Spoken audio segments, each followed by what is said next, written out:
Hello students, welcome to my channel. तो आज हम स्टडी करेंगे क्लास 8th का मैथ और इसका यूनिट हम लोग स्टार्ट करेंगे अलजेब्रिक एक्सप्रेशंस एंड आइडेंटिटीज।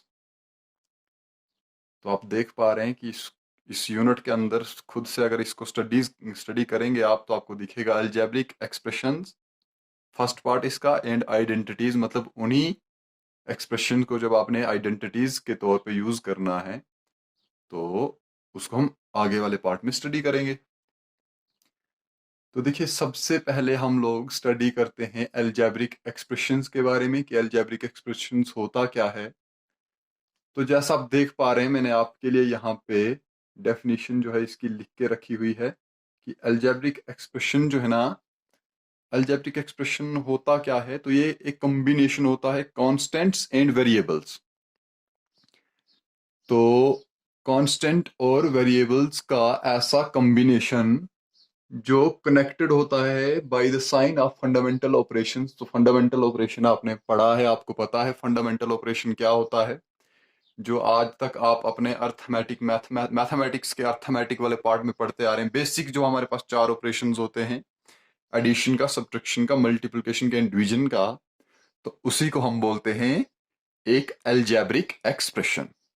तो एग्जाम्पल्स जैसे आप देख पा रहे हैं, एग्जाम्पल मैंने यहाँ पे लिखा हुआ है आपके लिए 3x का square plus 3xy plus 7y का स्क्वायर। तो दूसरा एग्जाम्पल लिखा मैंने 8xy plus 2 times bc। Third one is x square plus 8x plus 3y and fourth one is 2 upon 3x का स्क्वायर प्लस 5 अपॉन 2y। तो ये सारी जो चारों की चार एग्जाम्पल्स है ना, ये आपकी अलजेब्रिक एक्सप्रेशंस को डिनोट करती हैं। अब ये अलजेब्रिक एक्सप्रेशंस डिनोट कैसे करती है, देखिए आप यहाँ पे देख पा रहे होंगे कि हमने इन डिफरेंट डिफरेंट स्पॉट्स को, मतलब पहली वाली एग्जांपल को आप देखेंगे तो इसको हमने तीन हिस्सों में तोड़ के रखा है। 3x² अलग है, फिर उसको एडिशन के साथ हमने किसके साथ जोड़ा है, प्लस वाला साइन डाल दिया यहाँ पे और लिखा है 3xy। फिर प्लस का साइन डाला है और लिखा है 7y का स्क्वायर। तो ये क्या हो गया, ये हमारे पास थ्री डिफरेंट डिफरेंट पार्ट्स हो गए इसके। यहाँ पे देखिए, ये हो गया ना ऐसे 3x का स्क्वायर, तो ये एक पार्ट, फिर 3xy and plus 7y square. तो यहाँ पे अगर आप देख पा रहे हैं तो हमने यहाँ पे साइन डाला हुआ है एडिशन का, एडिशन का। दूसरी मैंने एग्जांपल लिखी है, तो दूसरी एग्जांपल को भी हमने एडिशन के साइन के साथ जोड़ा है। तो कंपलसरी नहीं है कि आप एडिशन का साइन ही हर जगह यूज करेंगे, आप यहाँ पे सब्ट्रैक्शन का साइन भी यूज कर सकते हैं।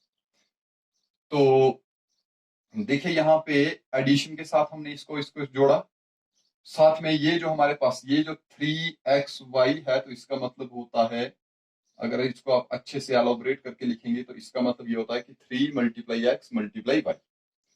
तो ये एक हमारे पास एक अलजेब्रिक एक्सप्रेशन बन गई। मतलब कि जब हमने कांस्टेंट एंड वेरिएबल्स को, कांस्टेंट्स एंड वेरिएबल्स, ये बात याद रखना हमेशा, कांस्टेंट्स एंड वेरिएबल्स को जब हम लोग प्लस या माइनस के साथ, साइन के साथ जोड़ देते हैं, एडिशन और सब्ट्रैक्शन के साथ जोड़ देते हैं, तो वो हमारे पास बनाता है एक अलजेब्रिक एक्सप्रेशन।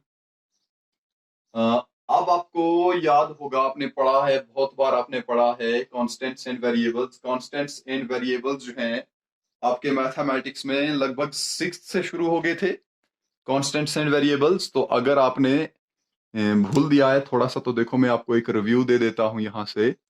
तो देखिए, आपने कांस्टेंट्स एंड वेरिएबल्स भी पढ़े हुए हैं, तो मैंने यहाँ पे डेफिनेशंस लिख रखी उनकी। तो अगर किसी को डेफिनेशन लिखनी है यहाँ से तो वो लिख सकते हैं। देखिए क्या लिख, कांस्टेंट क्या होता है, constant is a symbol having a fixed value is called constant.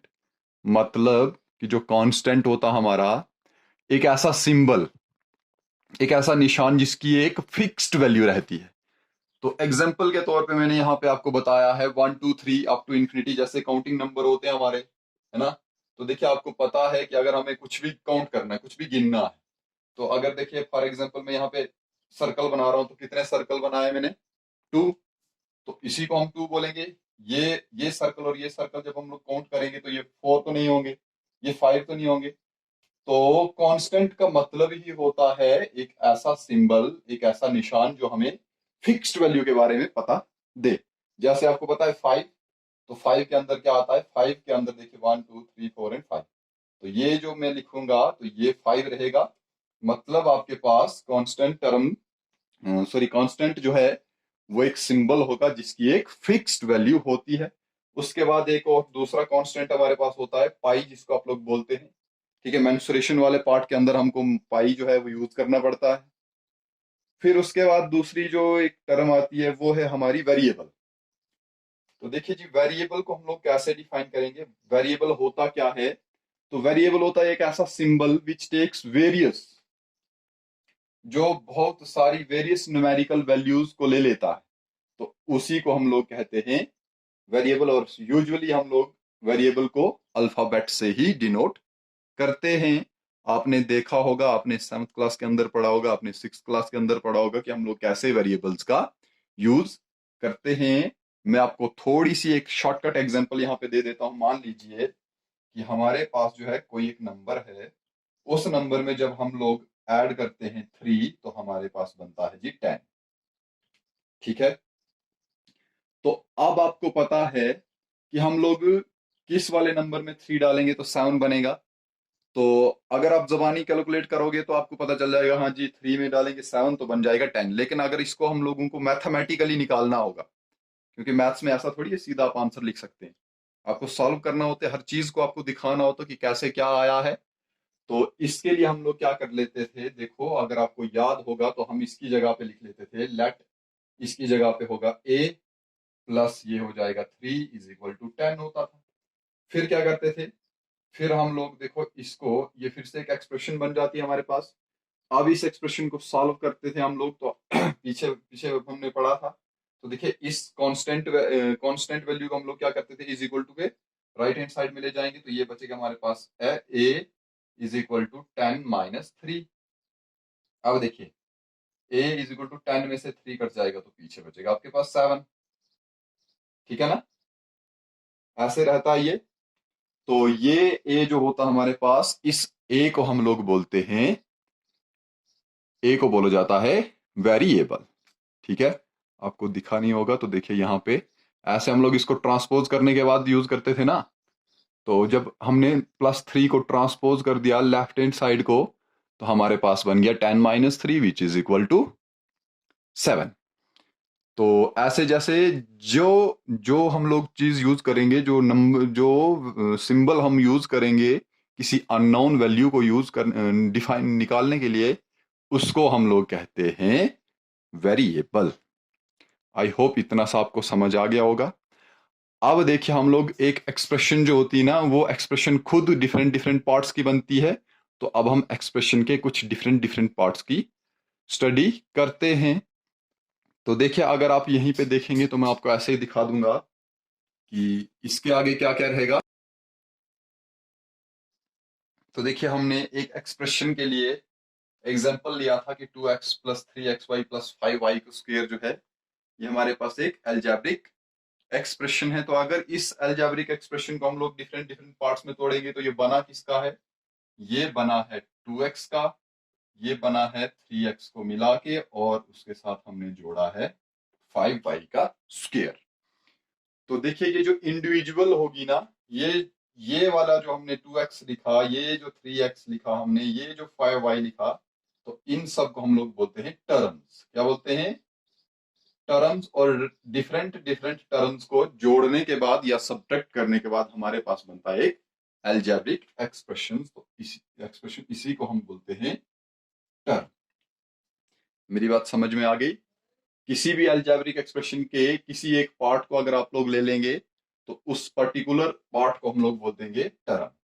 तो जैसे आप यहाँ पे देखोगे, इस वाली एग्जांपल को अगर आप देख रहे होंगे, तो इस एग्जांपल को देख के आप मेरे को बताइए कि हमने कितनी टर्म्स को मिला के ये वाली एक्सप्रेशन बनाई है। तो ये एक्सप्रेशंस बनी हमारी, देखो यहां से एक टर्म ये हो गई, दूसरी टर्म ये होगी, और तीसरी टर्म ये होगी। तो इस 3 टर्म्स के कॉम्बिनेशन को हमने बोल दिया कि ये एक अलजेब्रिक एक्सप्रेशन है। अब देखिए जो टर्म होती है ना, टर्म, तो टर्म को फिर से हम लोग स्टडी करेंगे। तो देखो टर्म को अगर हम लोग टर्म की बात अगर हम लोग कर देते हैं, तो यहां से देखिए जी टर्म हमारे पास क्या आ गई, ये आ गया 3xy। और इस टर्म के अंदर कुछ चीजें रहती हैं जो आपको पता हो रहनी चाहिए। तो देखिए सबसे पहली जो चीज आपको यूज में आएगी वो होगा कॉफिशिएंट। कॉफिशिएंट, और कॉफिशिएंट हम लोग किसको बोलते हैं कि किसी भी टर्म के अंदर कॉफिशिएंट क्या रहेगा उस टर्म का, तो उस टर्म का जो कॉफिशिएंट रहता है वो होती है उसकी न्यूमेरिकल वैल्यू। न्यूमेरिकल वैल्यू मतलब कि जैसे ये 3xy था ना, तो इसमें न्यूमेरिकल वैल्यू कौन सी थी भाई हमारी, इसमें न्यूमेरिकल वैल्यू थी 3। तो यहां से इस टर्म का कॉफिशिएंट जो है वो हो गया हमारे पास 3।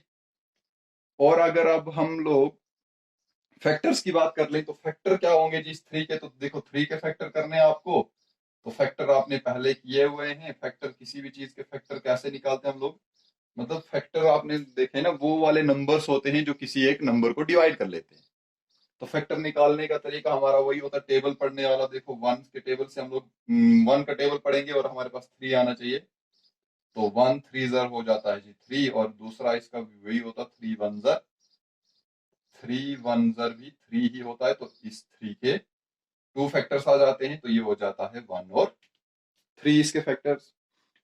अगर आपको अच्छे से अंडरस्टैंड करना तो देखो मैं आपको बता दूंगा कि और अगर हम लोग इसके फैक्टर्स ढूंढने लगेंगे तो क्या फैक्टर बनेंगे जिसके, तो देखिए इसके अगर मैं यहाँ पे एक एग्जांपल मान लो 10 हटा देता हूँ और सॉरी 3 हटा देता हूँ और 3 की जगह पे मैं 10 लिख लेता हूँ, तो इसका कॉफिशिएंट बताओ जी, इसका कॉफिशिएंट कितना हो जाएगा, इसका कॉफिशिएंट रहेगा 10। और अगर इसके फैक्टर निकालने होंगे 10 के, तो 10 के प्राइम फैक्टर आपको आते हैं निकालने। 10 के प्राइम फैक्टर्स के लिए हम लोग क्या करते हैं, 10 के फैक्टर निकालते हैं प्राइम नंबर्स के साथ। तो देखिए यहाँ से 2 2 5 10, फिर वहां से 5 1 5। तो देखो जी ये हो गया हमारे पास 2 × 5। अब 1 प्राइम नंबर में नहीं आता तो हम 1 को नहीं लिखेंगे, तो इसके फैक्टर बन जाएंगे 2 × 5। और अगर आप इसको एलोबरेट करके लिखना चाहेंगे तो एलोबरेट करके लिखेंगे तो ये बन जाएगा 2 × 5 × x × y। तो ये रहेगी जी हमारे पास टर्म। आई होप आपको इतना सा समझ में आ गया होगा कि टर्म क्या होती है, कॉफिशिएंट क्या होता है, अलजेब्रिक एक्सप्रेशन क्या होती है, कांस्टेंट क्या होते हैं, वेरिएबल्स क्या होते हैं, फंडामेंटल ऑपरेशंस क्या होते हैं। अब हम इसके बाद चलते हैं सीधा अपनी एक्सरसाइज के ऊपर। तो देखेंगे एक्सरसाइज में क्या हमारे लिए कुछ दिया होगा इन्होंने। ओके सो ये रही हमारी एक्सरसाइज, और एक्सरसाइज को क्वेश्चन 1 देखिए यहाँ पे लिखा है identify the terms there coefficients for each of the following expressions. कि आपको यहाँ पे टर्म्स को छांटना है, मतलब आइडेंटिफाई करना, उनको अलग अलग करके टर्म्स को लिखना है। फिर उसके बाद उनके कॉफिशिएंट्स जो हैं यहाँ पे इस टर्म्स इन टर्म्स के अंदर क्या क्या कॉफिशिएंट इसके होंगे उनको आपने अलग अलग से लिखना है। तो देखिए इसके लिए बहुत आसान है, देखिए हम सीधा टेबल बना देंगे ना। तो टेबल में बोलेंगे फर्स्ट पार्ट का क्या टर्म है क्या कॉफिशिएंट है। देखो मैं दिखाता हूँ आपको, टेबल बना के दिखाता हूँ। तो देखिए इसके लिए सबसे पहले तो आपने क्या करना है, एक टेबल टेबल ड्रा कर लेंगे। यहाँ से यहाँ से अगर आप सीरियल नंबर डालना चाहें तो सीरियल नंबर भी डाल सकते हैं।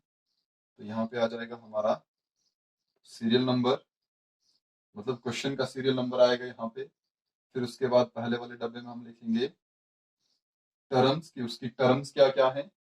और फिर दूसरे वाले बॉक्स में हम लोग लिख सकते हैं कॉफिशिएंट्स, इसके कॉफिशिएंट्स क्या क्या रहेंगे। ऐसे करके देखिए हम लोग फिक्स कर देंगे इसको। अब देखिए फर्स्ट पार्ट हमारा, मतलब सीधा मैं यहाँ से सोल्यूशन में, ये सोल्यूशन में ले रहा हूँ मैं, यहाँ से सोल्यूशन कर रहा हूँ मैं। फर्स्ट पार्ट आ जाएगा मेरा इधर पे। अब देखिए फर्स्ट पार्ट के अंदर क्या लिखा है, 5xy z² माइनस 3yz। तो अगर आप देख रहे हैं तो देखो यहाँ पे 5xy z² को हमने माइनस के साथ जोड़ा ना, इसके साथ, मतलब ये दो है, इस वाली टर्म में से इस वाली को माइनस कर रहे हैं, लेकिन माइनस ये हो नहीं रहा है, तो हमने इसको बोल दिया कि ये हमारे पास एक टर्म है। तो देखिए इसके अंदर दो टर्म्स आ रही है मेरे पास। कौन कौन सी टर्म आ रही है, एक टर्म तो आ रही है मेरे पास 5xy z², और जो दूसरी वाली टर्म है वो है -3zy। ये दो चीजें थी। अब देखिए दो टर्म्स थी तो दो टर्म्स हैं तो दोनों के कॉफिशेंट्स होंगे। तो देखो पीछे वाला देखोगे 5xyz², तो कॉफिशेंट इसका क्या रहेगा? कोफिशिएंट मैंने आपको बताया, कोफिशिएंट होता है न्यूमेरिकल वैल्यू। तो इसके साथ में न्यूमेरिकल वैल्यू है 5, तो इसका पहले वाले का कोफिशिएंट रहेगा जी 5, और दूसरे वाले के साथ न्यूमेरिकल वैल्यू कौन सी है? 3, लेकिन 3 का साइन है नेगेटिव, तो इसको लिखेंगे -3। तो देखो फर्स्ट पार्ट का सोल्यूशन हो गया, उसकी टर्म बन गई और उसका कोफिशिएंट भी हमने ढूंढ लिया। अब सेम ऐसे ही है, सेकंड पार्ट है। तो देखो सेकंड पार्ट को आपने क्या तोड़ तोड़ के लिखना है। तो देखो ये क्या है, सबसे पहले तो इसमें 1 है, फिर उसके बाद x है आपके पास, फिर उसके बाद x²। देखो प्लस साइन जो है ना, वो कभी भी हम पीछे नहीं लिखते, क्योंकि ये अंडरस्टूड होता है कि इसके साथ अगर कोई इसके पीछे से अगर कोई भी साइन नहीं है तो पॉजिटिव साइन होता है। तो देखो जी यहाँ पे ये 1, तो 1 जो है ये कांस्टेंट है, इसका कोफिशिएंट नहीं होता, लेकिन वेरिएबल के साथ कोफिशिएंट रहता है। तो देखो x है ना, तो x के पीछे कुछ भी नहीं, तो इसका कोफिशिएंट यूनिटी हो तो 1 होता है। जिसके पीछे कुछ भी नहीं उसके पीछे 1। और x² है, तो आप देखो x² का कोफिशिएंट क्या रहेगा? x² का कोफिशिएंट भी 1 ही रहेगा। आप चाहो तो आगे के लिए लिख सकते हो, नहीं तो आप नीचे के लिए ऐसे 1 करके x करके x² करके लिख सकते हैं, कोई परेशानी नहीं है। अब देखिए जी थर्ड वाला, तो थर्ड वाले में लिखा है 4x² y² माइनस, सॉरी एक टर्म ये आ गई, फिर है -x² y² एंड z², और फिर उसके बाद है z²। अब देखिए यहाँ पे 3 टर्म्स हैं, तो फर्स्ट टर्म का कोफिशिएंट कितना है, क्या है इसके साथ न्यूमेरिकल वैल्यू? 4, तो मैं यहाँ पे 4 लिख रहा हूँ।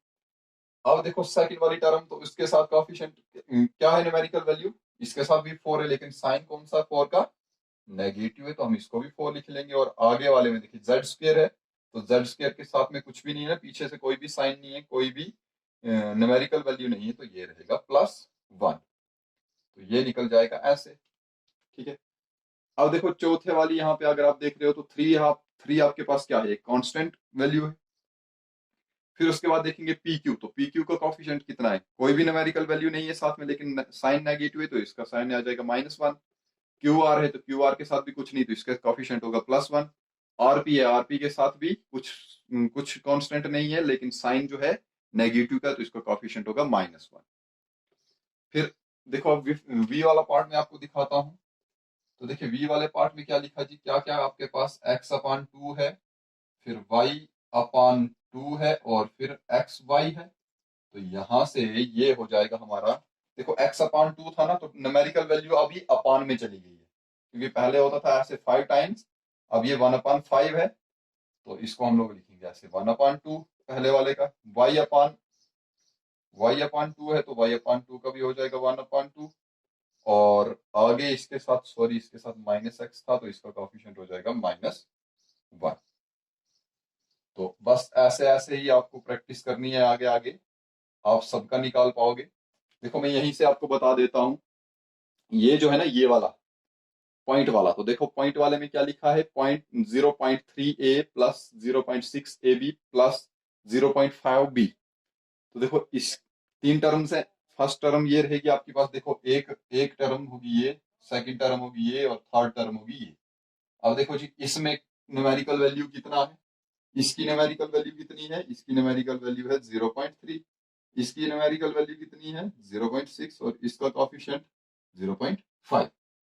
और यहाँ पे देखेंगे तो इसका आएगा -1, इसका आएगा +1, और इसका आएगा -1। तो होप आपको ये सब चीजें जो मैंने अभी आपको बताई, आपको ये सब चीजें समझ आ गई होंगी। अगर आपको समझ आ रही हैं तो अच्छी बात है, कहीं दिक्कत है तो आप मुझे कमेंट करके बता सकते हैं। Thank you.